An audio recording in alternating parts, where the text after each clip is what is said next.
Dating is about finding somebody that brings out your inner child and not your future parent. Let's talk about it. When I first started dating, I was so shy. My hands were clammy, I was shaking, I was so nervous. And I didn't know what to say and I didn't know how to act. Yet here I am, 7 years later, now with a partner of 4 years. And I still feel just as in love as the first day I fell for her. And throughout this video, I'm gonna tell you how I got there in hopes to help you get there too. As well as talk about what to do once you've found the love of your life, how to keep them. So let's break this down into 5 parts. And let's talk about you. Part 1. Before you start dating, you have to figure out what type of personality you are. And not just if you like olives, but more about if you are introverted or extroverted. The big 5 personality traits will help you understand what type of person you are and what type of person you should be looking for. Here are the 5 types. 1, openness. This touches on your interests. If you have a high level of openness, you tend to be more creative and are open to trying new things. And if you have a low level of openness, then you dislike change and trying new things. 2, conscientious. If you have a high level, you spend time preparing and you'd like to finish your tasks. If you have a low level, then you're not really a fan of structure and you don't mind when things are a mess. 3, extroversion. This is whether you are an introvert or an extrovert. 4, agreeableness. This reflects your trust, your kindness, your cooperation with others. If you have a high level of agreeableness, you assist others in need of help, and you feel a lot of empathy for others. And if you have a low level, then you take less interest in others. You'll be eager to defend your opinions, and you might find yourself manipulating situations just to get what you want. And the last one, number 5, neuroticism. This is your mood. A high level means you have a lot of stress. You worry about everything and all things. And anxiety is just your best friend right beside you. And a low level of it is just you're more relaxed. You're very stable and you're less anxious. Essentially, this is just a coffee drinker and a tea drinker in my opinion. Now this is a test and I'll link it down below with all of the explanations of the 5 types so you can better understand it. But just from hearing me explain these, I'm sure that you can kind of pinpoint where you are. And I'm a firm believer that there isn't a math to love. It's not a science, and it's not always explainable. However, when I first started dating, I took this approach. If I didn't get along or if I got in an argument with the partner that I like, I can pinpoint back to where it all went wrong. And that way I could try to fix it. You see, the reason why that didn't work is because math doesn't take into account people's feelings. However, knowing where you stand with who you are, with what you love, with what you value, and what you are looking for in someone else can give you that support that you need when you're feeling lost or lonely or when you get caught up in all the butterflies of it all. You want to somewhat be on the same level of the person that you're taking interest in. Of course, there's going to be differences, but with number 5, neuroticism, I think it's okay to be different. It can really help balance out the relationship because ultimately, if you have 2 anxious types, you might find it a little hard to problem solve. But now let's go on to part 2. So now that we know you, let's go on a date. Well, not with me, okay? With somebody a lot prettier and less anxious. There's a lot of questions that could pop up before a date, like where do you go? What do you wear? What do you say? And the hard one, should I be ready to fall in love? Before you answer any of those, you need to know why you are going on a date. Are you looking for a relationship? Are you looking to have fun? Are you just trying to find out what you like, or are you just trying to meet new people? All of the answers to the questions are valid. But where it becomes invalid is when you lie to yourself and to the other person, and ultimately it results in somebody getting hurt. If you were looking for something serious, then tell the person that you can see yourself settling down in the near future. If you're looking for a fling, then say that you're just casually dating and exploring. If you're looking to just meet new people, say that. But the one thing that you do not do is lie. But now let's go back to those questions. 1. Where do we go? Somewhere comfortable that is also quiet so you're not shouting and you don't have a difficult time listening. 2, what do I wear? Something comfortable that represents you. Layers are always a great option in case you get too cold or too hot because you're a little nervous. 3, what should I say? You say how you feel. You speak to them as if you were meeting your best friend for the first time. What are all the questions that you would want to know? What are the questions that would make you become best friends? And some great examples. These, you're gonna wanna write these down. What are your favorite color? What's your favorite song?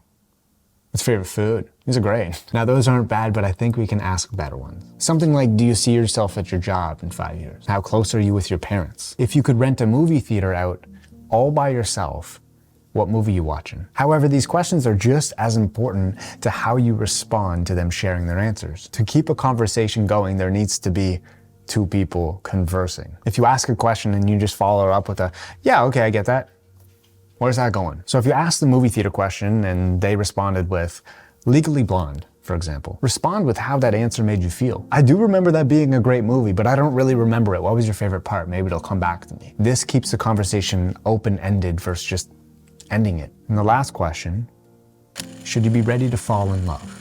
This is something that you don't need to know. I think it's important to know what you're looking for in terms of a relationship, but unlike dating, love is something that we can't plan for. It's about how we feel. Yes, we can make sure that we go to a nice place or we can wear nice clothes and ask all the right questions, but you cannot prepare for how you feel when you're around them. However, to prepare with the theme of this video and asking yourself questions, one of the things that I ask myself when I'm questioning love, if there's a fight or an argument, am I leaving just because it's easy and convenient? Or am I staying because that's the only thing that I can picture? Because it just feels right to work through it. Of course, there's circumstances where you shouldn't stay, but I think deep down when you think to answer that question, you have a gut feeling. You know. Part 3. Okay, so the first date goes well. Amazing. Good for you. But now, when do we get serious? Well, this is when I want to talk about a dating rule that I've been seeing trending online. It's called the 3-month rule. The 3-month rule is when somebody shows you their true colors after 3 months of dating because they've been comfortable in this relationship.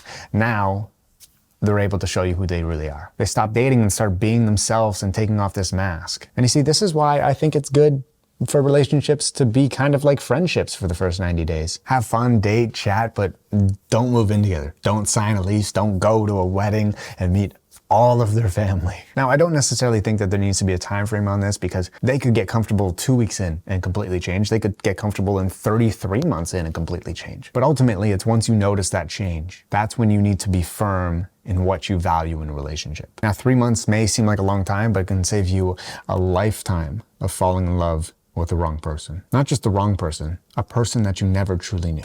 Part 4. Now let's say you pass the 3-month rule, or also known as the honeymoon phase. What's next is learning how to coexist with one another and how to handle your conflict. And then there's the decision-making phase, which can determine if your paths are aligned. We see couples in movies and the love that is in them, and we think that their paths are just already aligned, that there's nothing going wrong, no one's veering off of it, they're just ready to go. But relationships have conflict. But what they need to have is resolution as well. Think about it like a muscle growing. When you work out, you're tearing your muscles. Don't worry, don't be scared. It's a small tear. But afterwards is the recovery, and that's when you eat your protein or you drink your power shakes, protein shakes. And then that helps repair your muscle. And that's how you get bigger and stronger as you repeat the process. So when you have conflict in a relationship, it's actually a chance for you to grow as well. And to be honest with you, change is inevitable. So conflict will arise. And ultimately, it just comes down to whether or not you want to resolve it and become stronger. And this is a tough thing to visualize because when we get comfortable with somebody after dating them for 3 months, a year, 10 years, it can tend to feel stale. It can feel like growth is going backwards and love is just fading. So you have gone on your date, you have passed your honeymoon phase, your conflict and resolution, and your decision-making phase. And now you are in love. Or you're supposed to be. The greatest advice that I have ever heard is that if you want your relationship to continue to blossom and continue to grow, is to not stop dating. Don't stop dating your partner. Now, that seems simple, like duh, but obviously not. We get into these routines and we're like, well, that's life now. And now this love just becomes something that's just stagnant. But we can change that. And I'm not saying to go have conflict, but whether you're currently dating, married, or looking to date, know that love is forever changing. It's going to take constant growth and constant work. Know that relationships take breaks sometimes, but it doesn't mean that they need to fall apart. And also know that you can end it, but just don't let it fade away. If you're not feeling loved or the need to love, tell them. Dating and falling in love is not transactional. And just because you watch this video, guide to dating, doesn't mean that you're gonna know everything or that every date will just work out. And that's okay, because you don't want every date to work out. Because if it did, well, you wouldn't know what you liked. You wouldn't know what you loved and what you didn't like, and it wouldn't be special. It wouldn't be falling in love. Part 5, the last part and the last question. How do you know you found the one? Well, you should be reminded every single time you see them. So I can't wait for you to tell me. I'll see you next time. Stay you.